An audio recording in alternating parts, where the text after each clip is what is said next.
Good afternoon and welcome to the Communication Signal Processing Seminar. I should start by thanking, actually I want to thank Kate Goodwin first for helping us organize the seminar. She does the work behind the scenes. So, also the research areas for supporting the.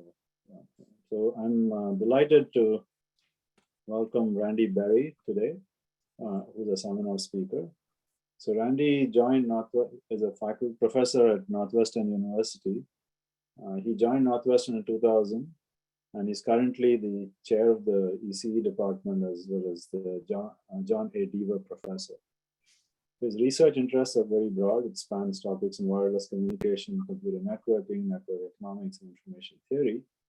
He received his MS and PhD degrees in EECS from MIT in 1996 and 2000, where he was part of the of LIDS.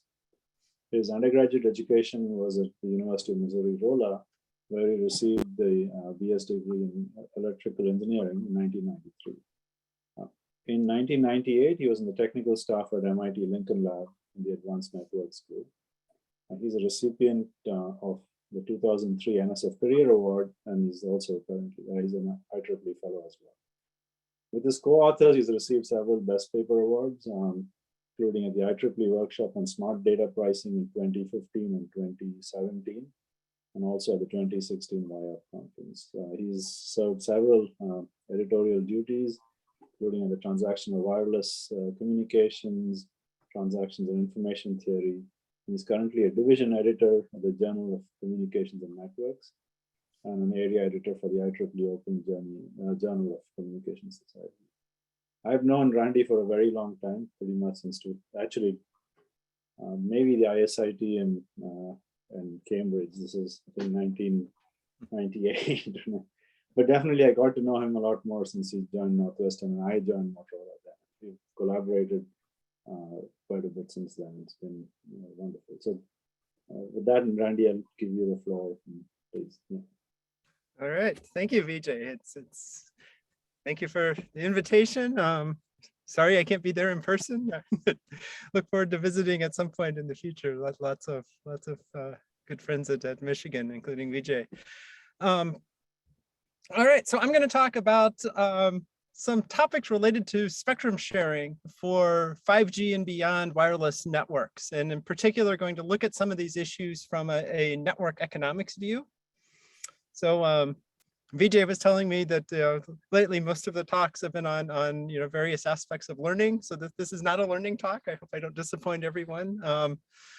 But it is, I think, a very interesting and relevant area. I'm actually giving this talk today from a kickoff meeting in DC for a new $25 million NSF Center on spectrum sharing that I have a little part in, and so it's a very timely topic. All right. Just to acknowledge some of the work I've been working in this area for quite a few years. Here are some of my collaborators that the work today draws from, including see Vijay there, Mike Honig, another faculty member at Northwestern, Thon Nguyen, who's at Purdue, and Rakesh Vora, who is at Penn. And then the bottom row, Cheng Lu, Shu Wang, Hang Zhou, and Yining Zhu were all former PhD students of mine that contributed to some of this work. All right, so what I want to do is for the first part of the talk, give more of a high level sort of motivation, what's driving this interest in spectrum sharing. And then after that, I'll pivot into more of the technical work for the second part of the talk. So feel free to ask questions if you have them, or type something in chat and I'll try to respond. All right, so one of the big things that is driving the interest in spectrum sharing is just this growth in mobile data. What you're seeing here is a plot that was taken from this yearly report that Ericsson puts out. It's called the Mobility Report. This was the 2020 report. And so what they're plotting here is the amount of mobile data in exabytes per month. And at that point, 2015 to about 2020 was historical data, and then they're projecting forward into the future. And the main point here is that this is projected to just keep going up. And it's been going up, and it's projected to continue to go up at sort of a similar rate, if not even faster, into the future. So there's a huge demand for more and more mobile data. And there's other trends you can look at that sort of add to this picture. So that's looking at, like say that the data that users would need on their cell phones. Beyond just mobile data, there's also fixed wireless access, which is what this figure in the upper left is showing, the purple. Fixed wireless is viewed to be a technology that's going to be used more and more to provide last mile connectivity, as opposed to wired access, which we usually use today. You can see the figure over here on the right is showing the growth in different types of IoT traffic. Again, this is projected to just sort of be exploding into the future. So small smart devices, both for consumers as well as industrial applications, smart city applications, all of that is driving a growth in IoT. And then down at the bottom is a picture that's showing projected growth across different vertical industries, because another thing that with 5G and beyond started to get into the picture is that your wireless carriers are interested not just in serving consumers, but also in serving different parts of industry, providing things like support for transportation and logistics, or support for healthcare, or support for construction, smart manufacturing. And so what to take from all of these pictures is that in all of the plots, everything is going up. Whoop, is somebody drawing on my screen? Yeah, I know. I'm just trying to check what's going on. And so all of this together just Neo, can you not mark up on the screen, please? I don't know why it's happening. Okay. I don't think it's me. Well, you're saying Neo's iPad, and then the screen came on from there. So that's why I was wondering if it was your multiple places your iPad notice came. But anyway, that's fine. All right. All right. So as I was saying, so the thing to take away from all of these trends is it's just a picture of steadily increasing demand for wireless data in different forms. And so then the question is, well, how does industry meet these demands? And if you've taken any kind of course in sort of basic wireless, you know that there's really sort of three knobs that we can play with. So that the total capacity of wireless networks, and like here I wrote capacity per kilometer squared, sort of area capacity, is proportional to how many cells you have, how much bandwidth or how much spectrum you have, and then how much spectral efficiency these systems have. In other words, how many bits per second per hertz per cell can you put out? And so to improve that, you can improve any one of these three factors. And in fact, all three of these have been happening over time and are projected to continue to happen. You can densify, which means you can add more cells, right? You can take your cell size and shrink it down and just put in more infrastructure. That's been happening. You can also improve spectrum efficiency. So you can look at, more sophisticated coding schemes, using multiple antennas, doing things like that to try to improve the number of bits per second per hertz. And then the third knob is you can increase the amount of spectrum that's available, the amount of bandwidth. And the area capacity scales linearly with the amount of spectrum, as you can see. And I would say the view in industry is that all three of these are needed. That there's no way that we're going to be able to meet these projected demands just by doing one or two of these things. We're going to need all three of them. And the talk today is really looking at, how we can address it from the spectrum side, or what are different approaches that are being considered on the spectrum side. Okay. And just to set a framework, this is also showing a picture of the current spectrum holdings below 6 gigahertz. So again, if your background's not in wireless, the carriers typically make a distinction between sub 6 gigahertz spectrum and spectrum above 6 gigahertz, which is used for technologies like millimeter wave. Sub 6 gigahertz is considered sort of prime spectrum. And in fact, even lower band, low band spectrum below 1 gigahertz is considered even better because it has better coverage properties. So you can reach more users from a given cell site. And here you see a picture of sort of the landscape in the US. The big three are AT&T, Verizon, and T-Mobile. After it merged with Sprint, has sort of the most sub 6 gigahertz spectrum. And then you can see companies like Dish and US Cellular have smaller amounts over here. And so basically what these carriers would like to do is they would like to make the bars taller, right? So they would like to have more spectrum. And so where do they get that? Well, this is another picture that if you've seen any talks on spectrum sharing, you often see it's showing the spectrum allocations in the US as governed by the FCC and the NTIA, which are the government agencies that are responsible for this. And the thing to take away from this picture is that pretty much any spectrum that we would like to use for future wireless devices has some existing use. There's no blank spaces in this chart. And in many cases, there's more than one use case for a given band of spectrum. And these use cases include things, communication, sort of traditional things like, broadcast TV, broadcast radio, cellular, Wi-Fi, those types of technologies, but it also includes military and governmental uses. It includes things like radar, satellite connections, and also passive scientific uses. Things like radio astronomy that are just sensing the spectrum and need that spectrum to be quiet in order to accomplish their goals. All right.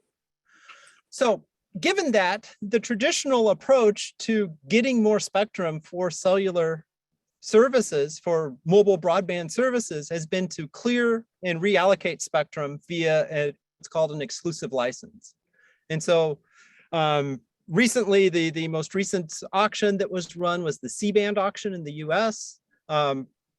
This just finished early 2021. People paid $81 billion for the spectrum in the C-band, mostly Verizon, T-Mobile, and AT&T. So mostly the incumbents were the ones that got most of that spectrum. But this process of clearing and reallocating and then running an auction to give a license can be very expensive and can be very slow. It can take a long time to clear out spectrum because whoever's using the spectrum now has to move to a different band. That costs money. If you think about things like satellites, if you want to change the spectrum that a satellite's using, you basically have to launch a new satellite, right? In the case of some DoD spectrum, if the technology that's using the spectrum is, say, part of a naval ship, the cost of retrofitting that ship with new technology to use a different band can also be very expensive. And this is just giving you one example from a 2012 report from the NTIA that said clearing only 95 megahertz of federal spectrum would take 10 years and cost $18 billion. So the other thing to take away from these is that the amounts being spent here are quite large. So that brings us to sharing. So what do we mean by spectrum sharing? We mean instead of clearing out an existing service, maybe we allow that existing service and a new service to use the same band simultaneously. And so this has been a topic that has gotten interest from both industry and academia for many years now. There's various ways that you can share. You can adopt a protocol. So if you think about how Wi-Fi works, it has this what's called listen before talk. You listen first and see if anyone else is using the spectrum, and if they're not, then you transmit. So that's a protocol-driven way of sharing spectrum, because by listening, you're minimizing the interference that you might cause to other users of the spectrum. A more recent approach that we'll talk more about is to have some type of manager that manages the spectrum and tells users when they can use it and when they cannot. So this is sometimes referred to as a SAS, or a spectrum access system. Or it could be simply things that says setting power limits, right? So saying that a new user has to have a power that's less than a certain value, where that power limit is set so that it minimizes the interference that it causes to other users of the spectrum. All right. And then the point that I wanted to make here is this idea of sharing though there's been research on it for many years, initially the wireless industry was very much opposed to shared spectrum. They wanted cleared, exclusively licensed spectrum. In recent years, that has started to change. And if you look at what's being adapted for 5G and what's being talked about for 6G wireless, it's that all types of spectrum are going to be used. It's not just going to be traditional licensed spectrum. There are approaches for using unlicensed spectrum along with licensed spectrum, and also using what's called tiered access, which I'll talk more about in a second. So shared spectrum is I would say, being embraced, partly because I think the industry realizes that in some cases that might be the only way that it's going to get access to additional spectrum because of some of the barriers to clearing. Well, plus, it seems like they're willing to pay a lot of money. So the shared access, perhaps they don't have to pay as much money. Maybe that's another constraint. That's right. That's right. Right. All right. So one example, and this is going to probably be the example that I'll spend the most of this talk on. I'll mention some others later. Is what's called the Cbrs system and 3.5 gigahertz. So Cbrs stands for Citizens Broadband Radio Service. This is a relatively new band of spectrum. It's been established in the last few years. And the way that it works is it's what I was referring to as tiered access previously. There's 3 tiers of access. At the top tier is what's called incumbent access. And so the incumbents are the current users of this band of spectrum, which in this case, one of the main incumbent users are shipborne naval radar. So these are radar that are on Navy ships. When ships are in port, or say in San Diego, for example, then they get access to the spectrum. They're at the highest tier, they get priority. So they get to use the spectrum, no one else gets to use it when they're around. But though, if you're at a place, like I would say probably in Ann Arbor, where there's not a lot of naval ships around, most of the time this spectrum is available to be used, okay? Below that, the 2 new types of uses that CBRS establishes are what's called a priority access tier, or a PAL tier, for priority access license, and a generalized authorized access tier. And how these work is at the priority access, companies purchase, and there was an auction that was run last year, licenses for priority access. And if you have a license, then that means if the incumbent's not there, you get to use that spectrum exclusively. But you still have to defer to the incumbent when it is present. Generalized authorized access is more like unlicensed spectrum. What that means is that any user can utilize a GAA band of 3.5 gigahertz. And you could have multiple users using it simultaneously, just like with unlicensed Wi-Fi, you can have multiple Wi-Fi networks that are set up and are using the same spectrum at the same time. And this access to the priority access and the generalized authorized access is controlled by one of these spectrum access systems that I talked about earlier. There's in fact several different companies. Google is one company that's getting into the business of operating a SAS. There's several other companies that are doing this as well. And so users have to register with one of these SASs and check in with it periodically. And the SAS tells them what bands it can use and when it can and when it can't use that band of spectrum. All right. So some details. These PALs give users priority access to 10 megahertz in a single county for 10 years. And as I said, the auction ran in 2020 for these PAL licenses. Some interesting things here compared to how spectrum has historically been licensed. Both the scale spatially and the scale temporally are smaller here, right? So 10 years is relatively small time scale for getting a license, and county instead of state or country-wide licenses, it's also done at a much smaller scale. At most, 7 PALs can be given in a given area, and the rest of the band is for GAA. So typically the band supports, I think, about 15 divides into 15, 10 megahertz bands. So you have roughly half of it for PALs and half of it is reserved for GAA. And there's also this requirement that GAA users are allowed to opportunistically access unused PAL spectrum. So if a company has a PAL license and they're just not using the spectrum, then the spectrum access system can say, okay, GAA users can use this now. So you can't do what's called spectrum hoarding. You can't get these PAL licenses and just keep it and not utilize it to keep other users from utilizing the band of spectrum. All right, so that was a high level description of, like I said, spectrum sharing, trends driving it, and the CBRS system. So next, what I want to get into is this economic side of it. So Randy, just a quick question before you get into that. So is there a sense in which they stipulate that there is activity on the PAL or not? So that's a good question.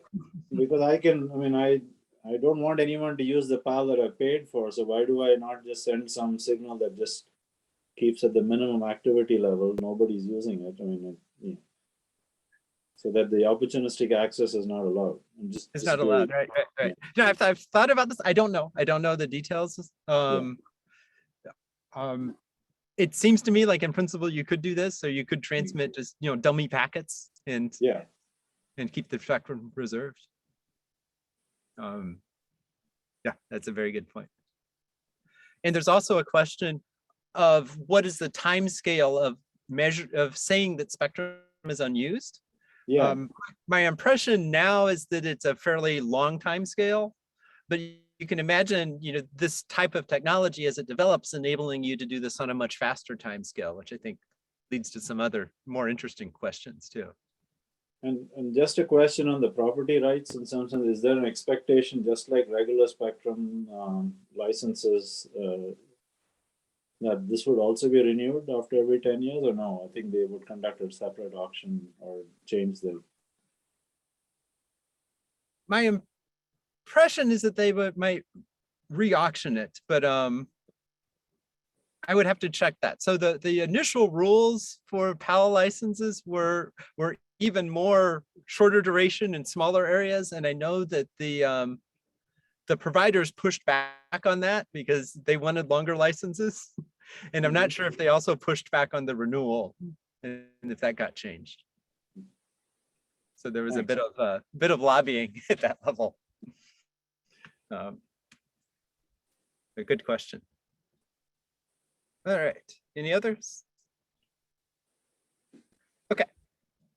So now let's turn to economics. So what does economics have to do with any of this? When you share spectrum or any resource, right?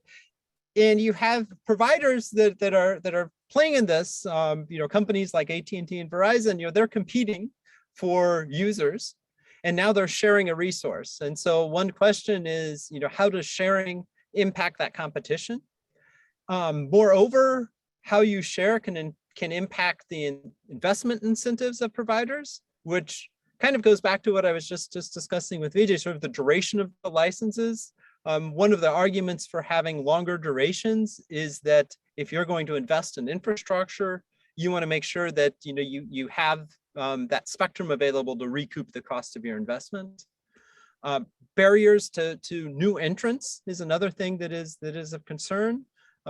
As I mentioned, traditionally in a lot of these auctions, you look at it's the big providers that tend to get most of the spectrum. There is some interest in how do you come up with ways of letting new entrants emerge in this market. And at the end of the day, you also care about how well off are consumers. So if you make this spectrum available, do consumers benefit from that? And so in the rest of the talk, I'm going to look at some of simple models that we've been using to try to understand some of these issues. And at a high level, these models sort of all look like this. There's a set of service providers, or I'll use SPs to refer to a service provider here, who use one or more spectrum bands. And in the case of something like Cbrs, these could be tiered access. Some could have access to PAL spectrum. Some could just have access to GAA spectrum. And using that spectrum, they compete for a common pool of customers. All right. And to model these things, we've adopted this framework of what's called price competition in congestible markets that has a long history in, I would say, the econ and OR literature. And it's looking at problems where you have firms that are competing for users on price, but the resource that they use to serve their users is congestible. So other examples could be like in a service industry, if you have a limited capacity for how many users you can serve. Transportation, so some of the early work here was looking at tolls on roads, right? And so as you lower the toll price, more users get on the road and the road becomes congested. And there's also been other applications, other people that have used these for wireless spectrum. I list a few here, and also cloud computing. I think BJ has done some work in that space. And so the basic framework here says that these firms compete on price for users. So what that means is users, are looking for the firm that offers them the best price, but they also look at some type of congestion cost, some combination of congestion and price, right? So just because firm A has a lower price, I might not go to it if I know it's really congested because my quality of service is going to be poor. And so the main difference in these models that we've used for wireless spectrum is in really thinking about how to model the congestion cost and how different forms of sharing wireless spectrum would influence the resulting congestion cost. Okay, so here is a bigger picture of the type of model we're looking at. We have these service providers, SPs, they set prices, and their goal, they're profit maximizing. They want to set a price so that they maximize the product of the price for service and the number of customers that they serve. Customers choose the SP with a minimum delivered price. And what we mean by delivered price is the sum of this announced price plus a congestion cost. So the way that we model this dependence on congestion is we just assume there's some linear sum of a congestion cost and how much you pay. All right, and you could look at other models that combine these things, but for everything I'm doing here, it's just going to be the sum.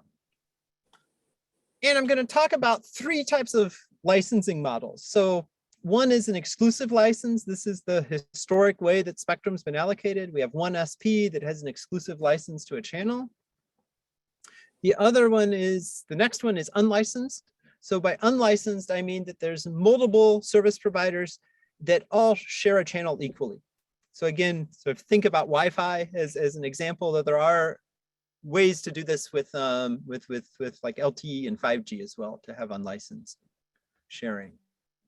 And then finally, tiered sharing. So this is more like the Cbrs approach, where we have one primary service provider. So this would be like a priority access, and one or more secondary service providers. So these are like the GAA layer. Okay, and for the first part of the talk, we're not going to look at the incumbents. And then at the end, I'll say a few words about what if you have an incumbent user that's making the spectrum unavailable periodically. All right. So the congestion costs, I'm going to look at some simple models for congestion costs. I'm going to assume that if it's licensed spectrum, or if it's tiered spectrum and I have a primary SP, then their congestion cost is just some increasing convex function of the number of users that they're serving. And in the simplest case, it's just a linear function. So this red line here, okay? If I have secondary users, or if I have an unlicensed spectrum, then I'm going to assume that those users incur similarly a congestion cost. It's the same function G here, but that it depends on the total number of customers served in the band. Right? So for example, if this band is shared using tiered sharing, and the primary user has X1, and the total number, including the primary, is X, then G of K would be the congestion that the kth secondary user incurs. And G1 would be the congestion cost that the primary user uses. And note that all of the secondary users in that band would have the same congestion cost because it depends on the total number of users served by all of them. Okay. And then we're going to assume that these customers are non-atomic, meaning that we're going to assume that they're all infinitesimally small. This is just mainly a mathematical convenience. And there's some inverse demand curve, say P of X, that specifies the delivered price at which X customers are willing to be served.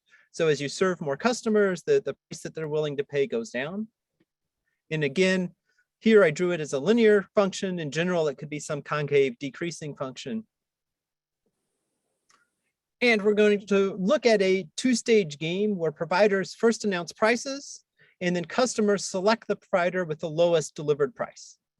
Okay, so stage one is the pricing of the different SPs, and stage two is when the customers select which SP to go to. And so given these announced prices, for these types of models, the customers have to be in what's called a WiOpt equilibrium, which is basically sort of a Nash equilibrium when you have these infinitesimally small customers. And what it means is that the delivered price on all the used bands should be the same, and less than that on any unused band. And so the argument here is well, if it wasn't the same, if there was one band that had a slightly lower delivered price than another, then some customers should go from the higher delivered price band to the lower one until the prices equalize, right? So when customers switch over, congestion would increase, and they would switch until there's no reason for them to switch anymore. And so you would get this equilibrium where the delivered prices are all the same. And so that's the customers. And then if you go back to the first stage of the game, well, then the providers, they're choosing price and competing. And so for that, we're going to use the idea of a Nash equilibrium, which says that at equilibrium, no one provider could change their price and get a higher profit. And notice, because this is a two-stage game, when they change their price, they're anticipating the new WiOpt equilibrium that's going to emerge from the new choice of prices that would result in. All right. And so this is just sort of a simple figure to show you an example. If we had one primary and one secondary service provider in a single band, in the primary announced price P1, the secondary announced price P2, then remember the customers that the primary serves, they just see congestion from themselves. The secondary, it includes both the primary and the secondary, so it has more congestion. And then if you add these up, this top dotted line would give you the delivered price, and here it's equal to both of them, and it's equal to the inverse demand, which means there's no other customers that would want to come into the market, right? So all of these customers over here, the amount that they're willing to pay is lower than the delivered price, so they sit out, and rest of these customers here are getting service. All right. So this picture is important to understand for the rest of the talk. Any questions? No? Okay. I'm also going to talk about a couple of different welfare measures. I'll talk about consumer surplus. That's how well off are consumers in an equilibrium. It's the difference between the delivered price and how much they're willing to pay summed over all of the users, or integrated since they're infinitesimal, right?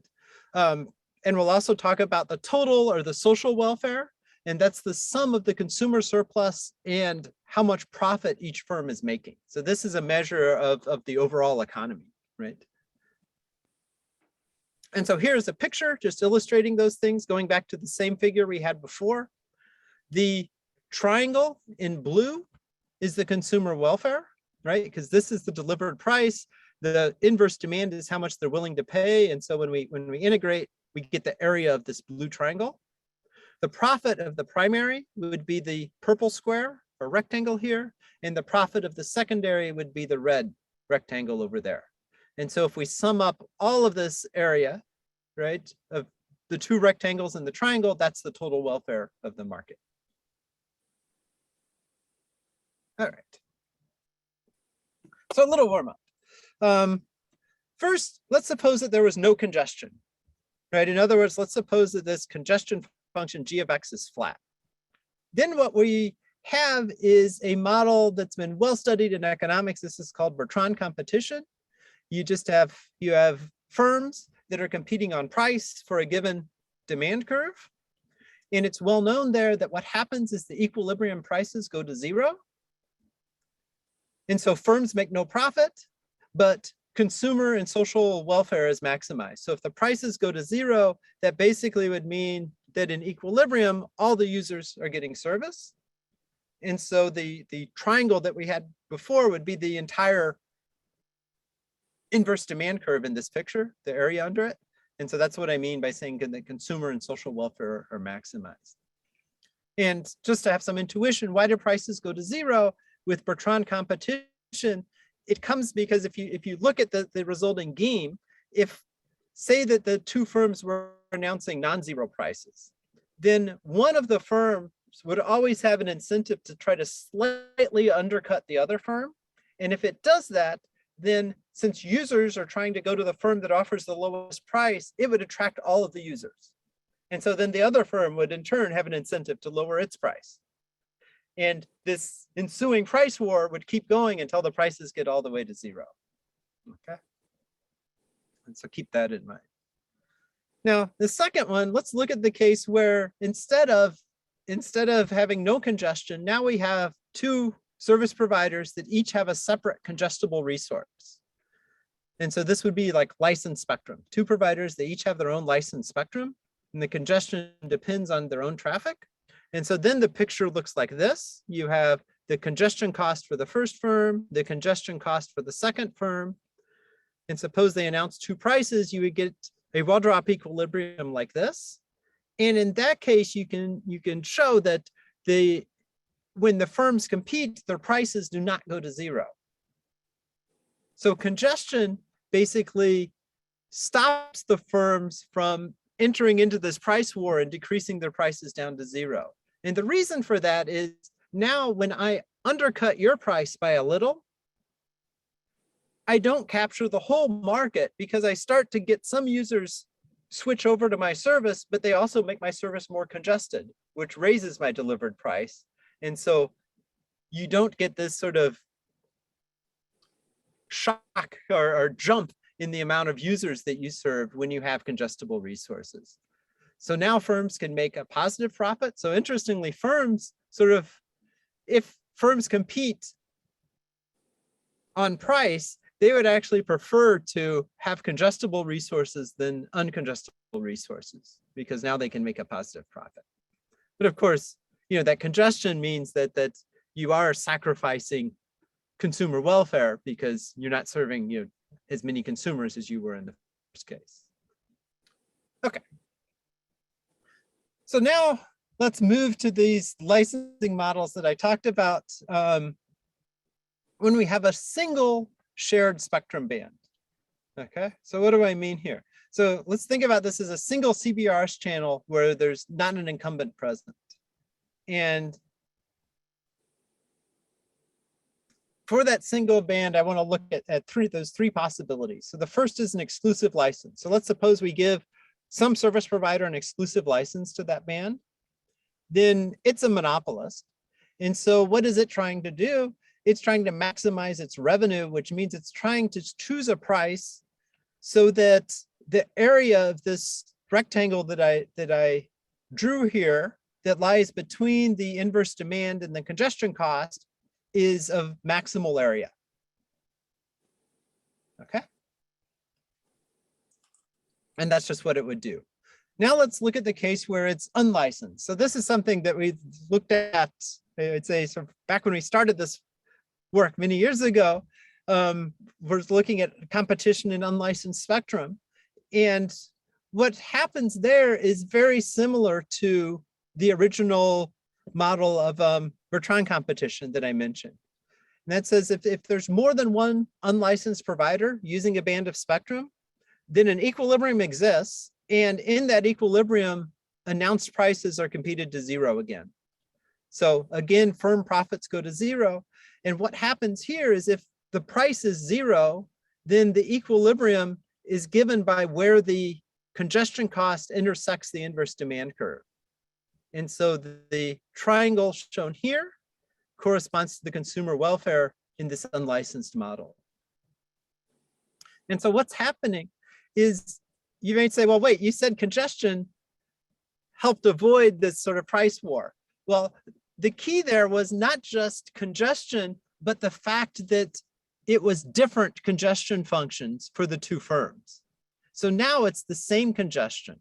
So if I announce a lower price than you, users start switching to my service, the network becomes more congested, but you also feel that congestion. So we both feel that congestion, and my delivered price is still going to be better than yours.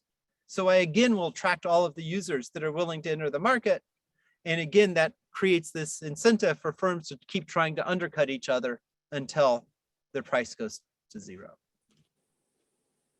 All right. And finally, let's look at this model for tiered sharing. And so with tiered sharing, again, there's an equilibrium always exists. And if there's more than one secondary provider, by sort of the same type of arguments, the secondary prices get competed to zero, but the primary can announce a non-zero price. And so the picture looks like what I've drawn down here. So again, since the prices go to zero, the delivered price matches where these curves intersect. But now the primary can choose a price to maximize the area of a rectangle that's below this delivered price and above the congestion cost. And so its price is now constrained by sort of a cap that the secondaries impose on it, but it can still be non-zero. All right. And so let's look at some comparisons between these three scenarios. So first, some easy observations. So these are sort of immediate observations. One is given the congestion cost and the inverse demand, the consumer welfare, the maximum consumer welfare that you can obtain is obtained in both unlicensed and the tiered cases. It's given by this triangle here.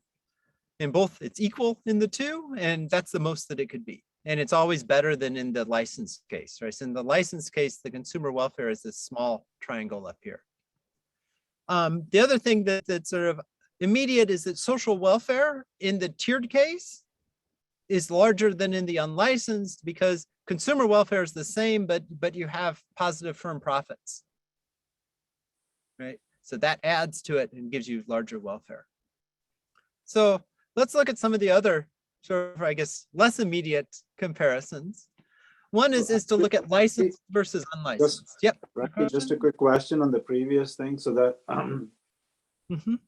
so I mean, here there is definite incentive for, so your primary one is the PAL license holder. Right, right. So I mean, I have that, so he has an incentive to not allow any secondary players to come in. Right. Because again, his profit is reduced, even though, because they impose, because if there's two or more of them, they impose this restriction on his profit, which would be, I mean, so there's enough incentive for that provider to not allow that to happen. Yeah. No, great point. So here, when we're saying tiered, we're assuming that, I have that this primary has a PAL, but that the secondaries can get into the market using this band, right? So it's not always active, right? But to Vijay's point, that would say, well, if I could kick this guy out, then I could charge a price that goes all the way up to here. Yeah. And do better, right? Great, good. All right. So next, let's look at the social welfare between licensed and unlicensed. That one is the answer is that it depends. And it depends on if you view the slope of this congestion cost as being a measure of how much bandwidth you have, right? So a more steep congestion function would correspond to small amounts of bandwidth, and a flatter slope would correspond to large amounts of bandwidth.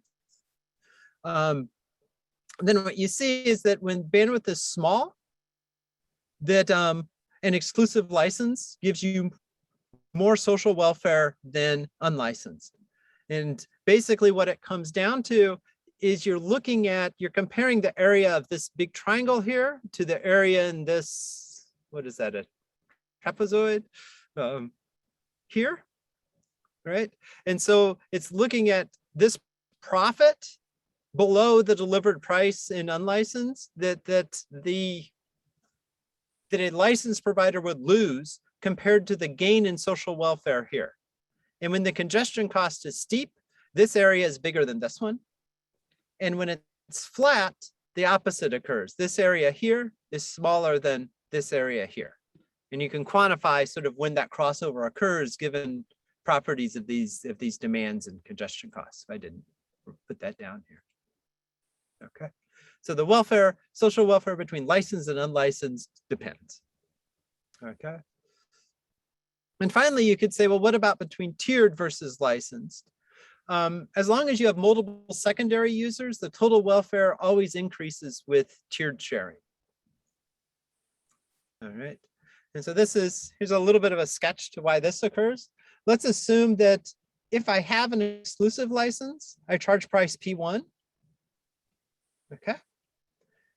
And now suppose that we look at a world where instead of an exclusive license, there's tiered sharing, and the primary sets its price so that it serves the same number of customers as it was in the world where it had a license spectrum, right? So what I'm doing is, you can see here, I'm lowering my price, but the X value that goes to the first provider is the same in the two outcomes, okay? And then from that picture, you can see that welfare has to be larger because you're adding the welfare of these other consumers over here that are getting served by the secondary and weren't getting served by the primary. But then you could say, well, why should the primary set its price at that level? It could optimize it, right? But if it optimizes it, it's optimizing given this constraint on the delivered price. So it's just optimizing the area of this square here, and that's only going to improve overall welfare. It's only going to improve its profit, and consumer surplus is fixed. Okay, so some comments. Let me see how I'm doing on time. Tiered sharing maximizes both consumer welfare and social welfare, but it's difficult to implement and could result in no profits for the secondaries, and as Vijay pointed out, lower profits for the primary. An alternative is to look at multiple bands, which is kind of closer to what Cbrs does. And I'll sort of go through the rest of this a little quick so I don't run out of time.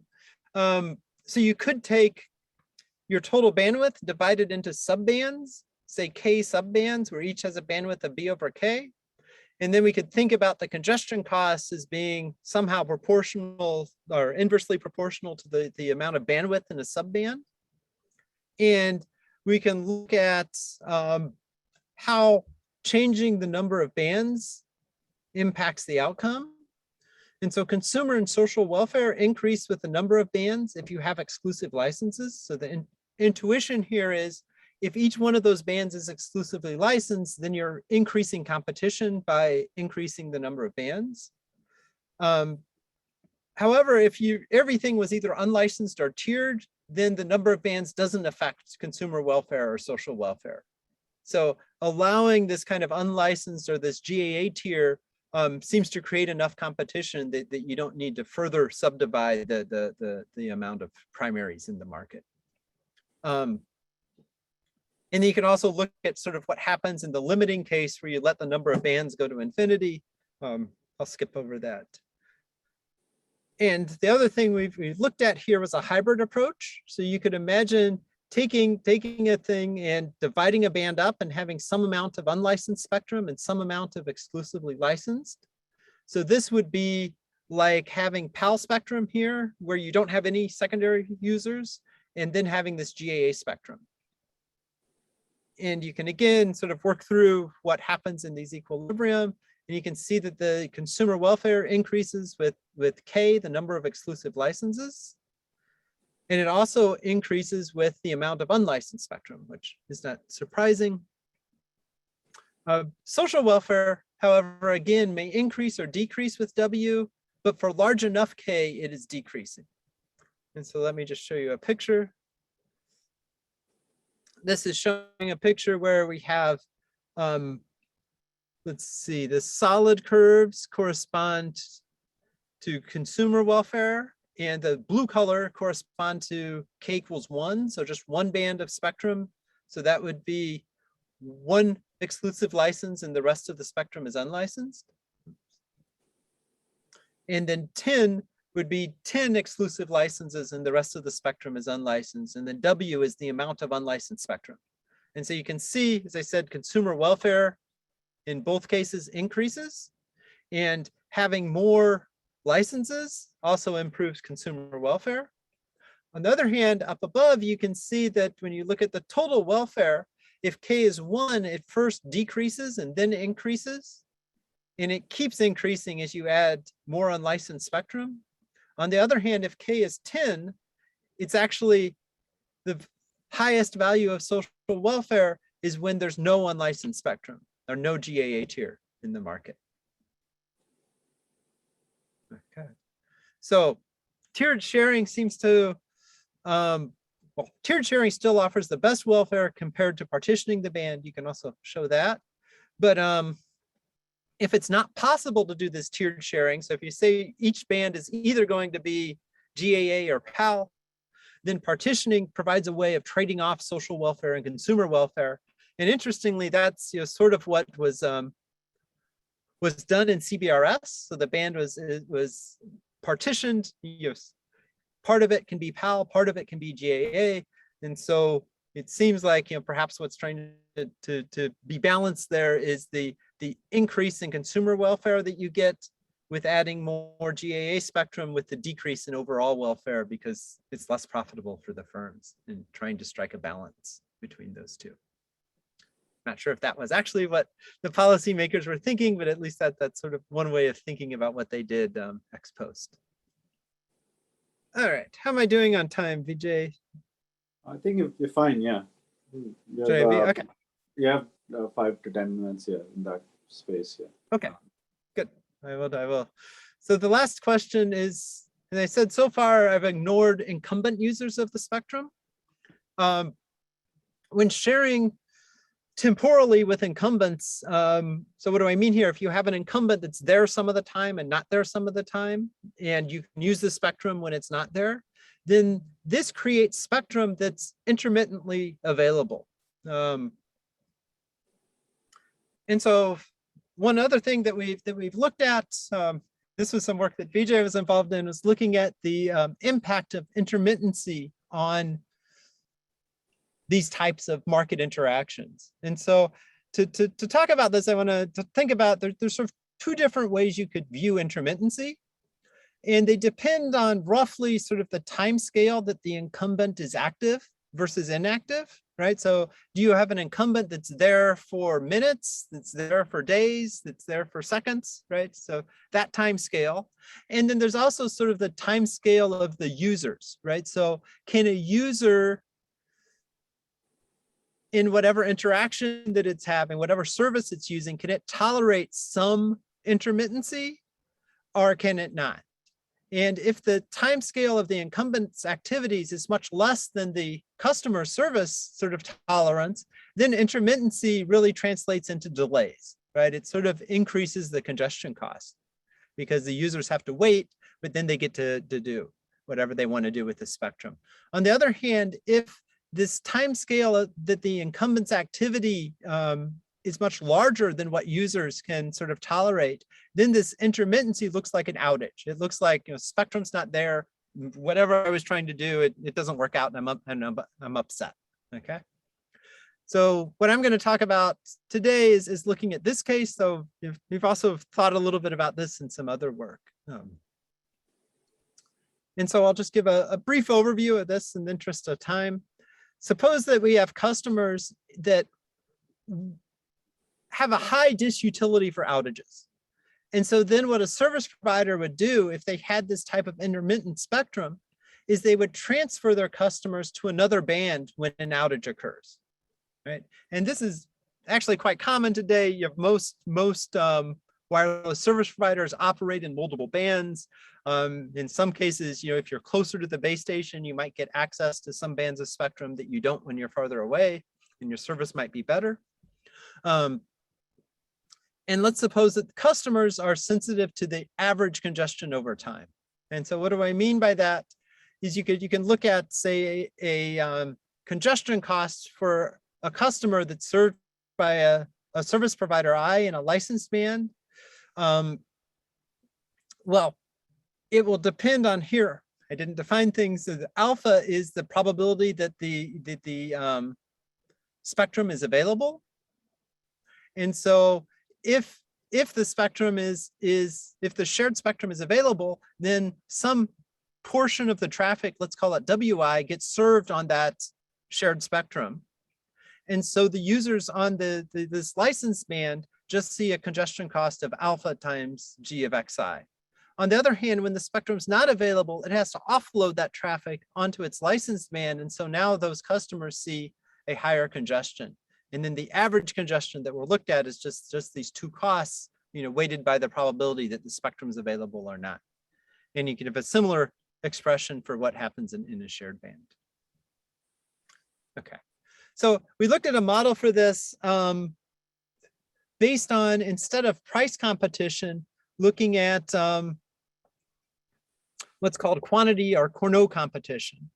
And one of the reasons for this is purely just analytical convenience. The price competition model becomes more difficult, but there's also other reasons. So economists look at these two models, price and quantity competition.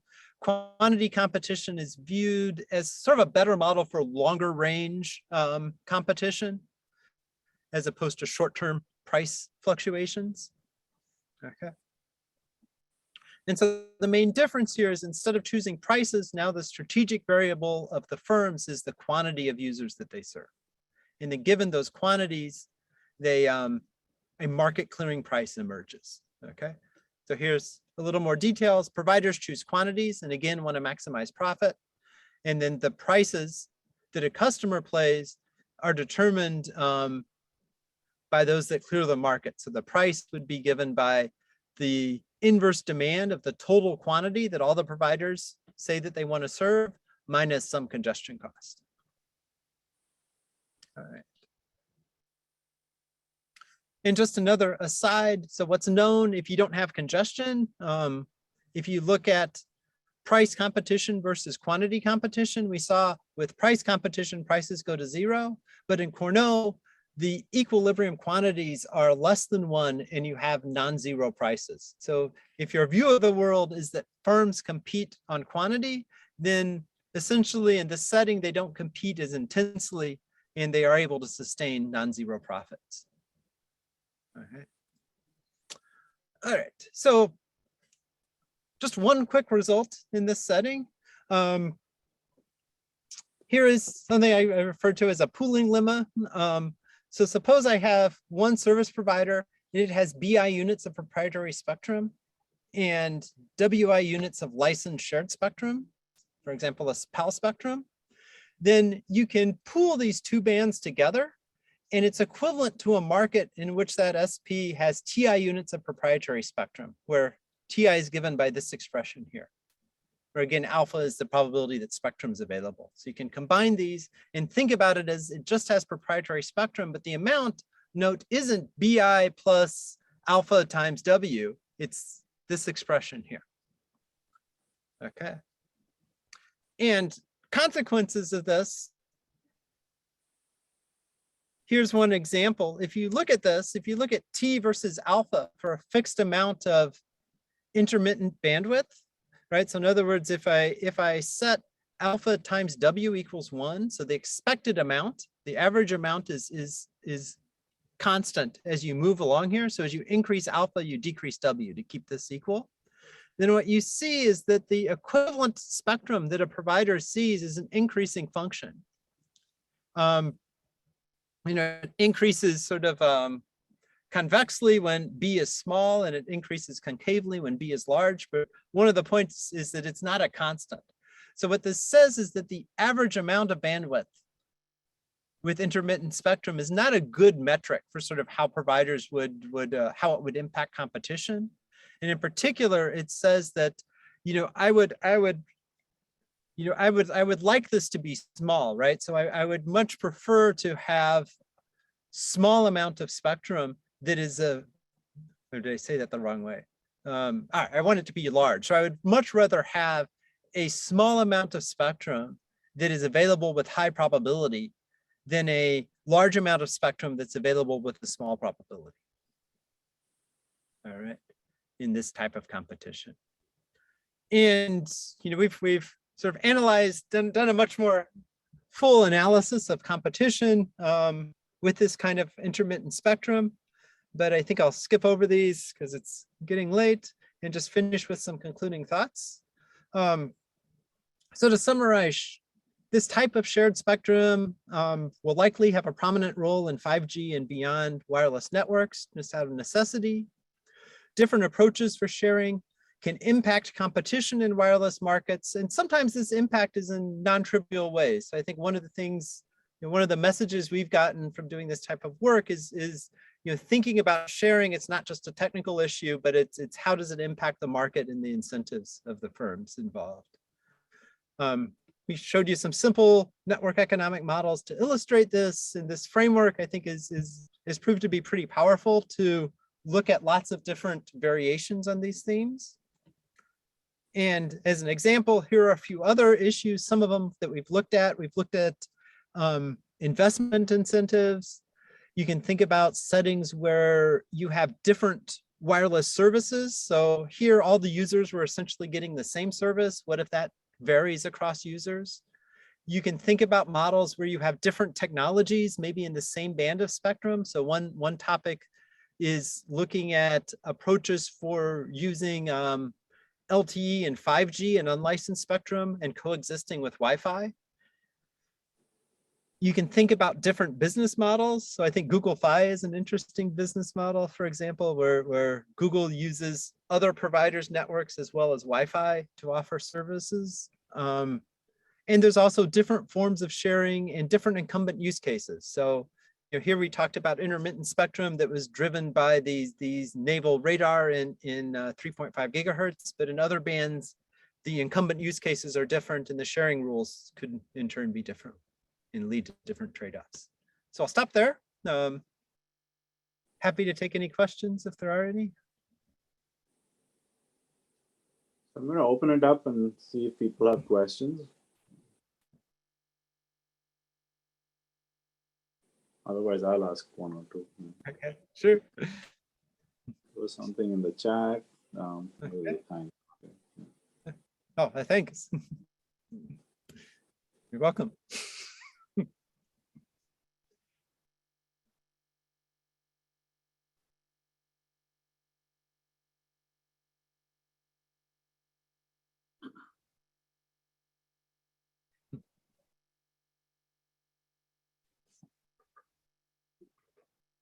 I guess if there aren't any questions, maybe I'll ask a few more. It's more along the, so how much of, so these are simple network economic models. Do companies use some of these models in some sense, or in a different way?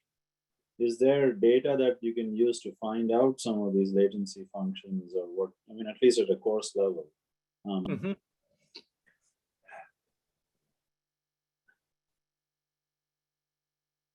So let me answer. Okay, I'll answer the first question a little. So one thing I'm allowed to say this now. There's some consulting. I was involved when Sprint and T-Mobile were presenting their case to the FCC to merge.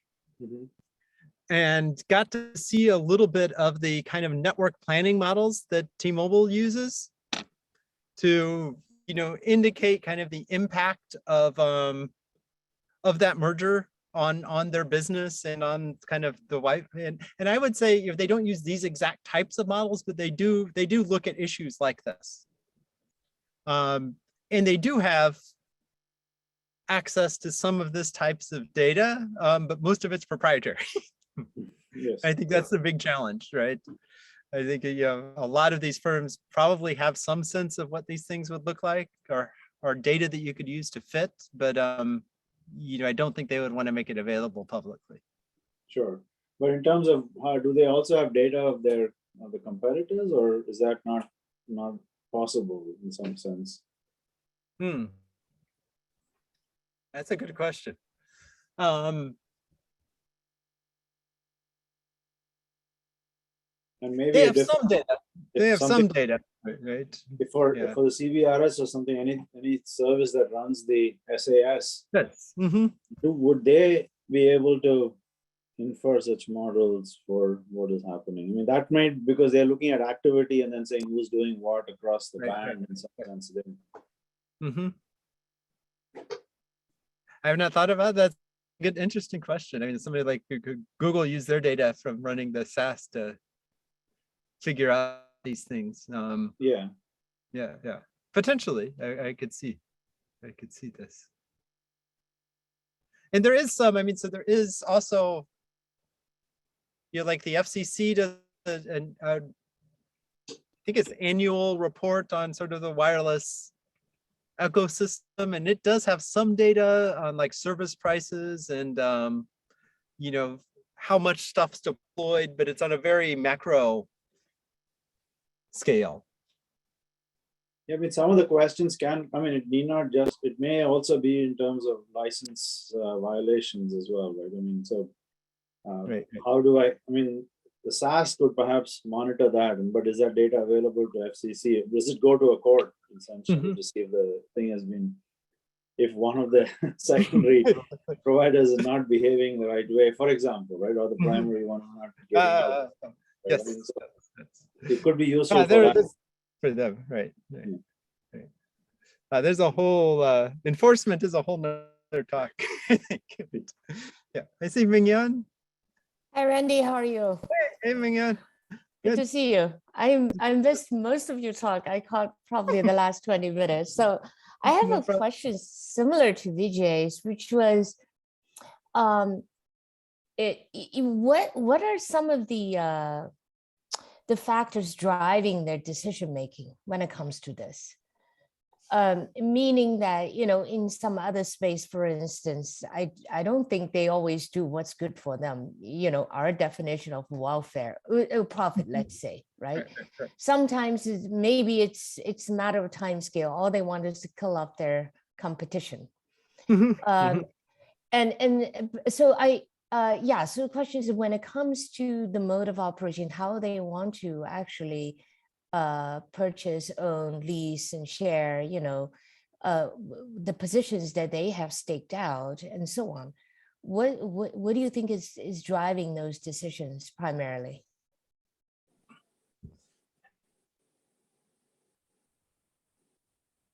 So I mean, there is. I think they do care about quality, and they do know like where there's parts of their network that are perhaps over congested, and put resources into those, right? To whether it's new spectrum or new infrastructure, or going to smaller, densifying their cells. I think that is a driving factor. I mean, you're right.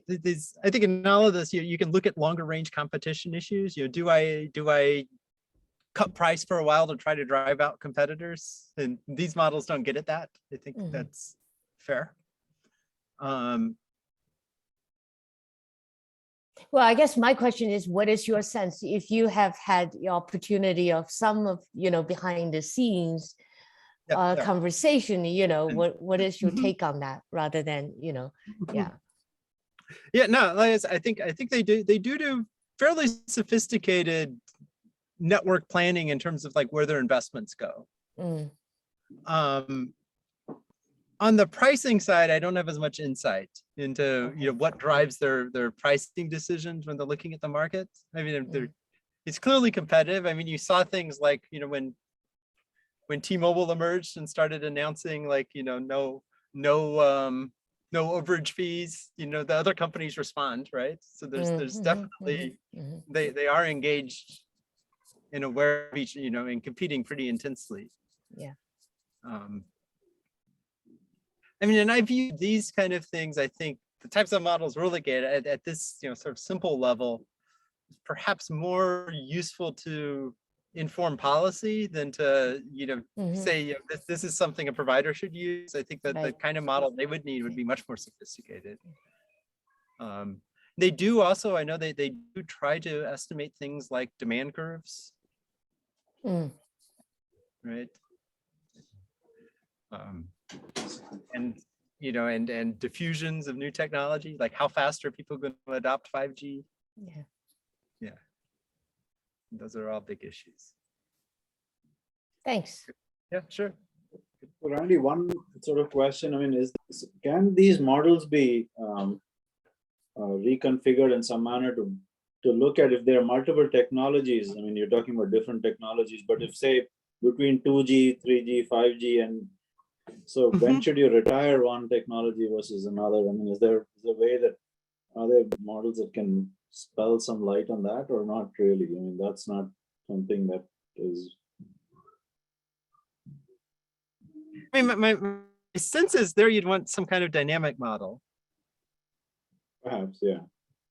Right. Or if you're saying that if you have this technology comes in and suddenly the social welfare becomes really low, and then you can see if you can switch something out. I mean, you can even just look at combinatorial options in some ways. Would that help in some way? Yeah. Because my sense is that, well, yeah. So there's the problem is that the end users don't switch, right? True. Instantaneously. So even if you deploy this new technology, you still gotta keep your legacy users happy until they. I mean, but they could look at it as a way that basically I keep giving the legacy users some free equipment for a bit to move them out. I mean, so if I see there's a big shift in the profit, for example, so some part of the profit I'll sacrifice in moving them out so that I can. Right. Yeah. So I do remember some work. Oh, it's been a few years ago. I think Jean Valrand had some work on when around the time when LTE came out, looking at sort of this kind of a sequential model of adoption. Yeah, I've seen models where it's more, they try to include the dynamics of people switching from one thing to another. It just becomes too complex. I don't know if that's very useful because then more complexity in terms of more parameters that you don't know, then everything. Like, just thinking, is there a course model that you can come up with, which you just say? Yeah, some of that gets into these. What do they call it? These like the models of, there's models that look at this sort of first mover versus second mover advantage. The timing game, right? Yeah. Yeah, and sometimes you're better being second because like the first mover kind of seeds the market. And yeah, that's true. Right. But yeah, that might be a different issue than what you're getting at. So I'm just going to open it up if anyone has other questions for Andy. But it wasn't too econ heavy for everyone. No, I think it was great. Yeah. Well, if looks like I don't see any other questions up, hands up. So, well, thanks a lot, Randy, for the excellent talk. Once again. Thank you. All right, and I'm going to stop here. Thanks. All right. Bye. See you. Bye. Good to see you, Randy. Bye. Good to see you. Bye.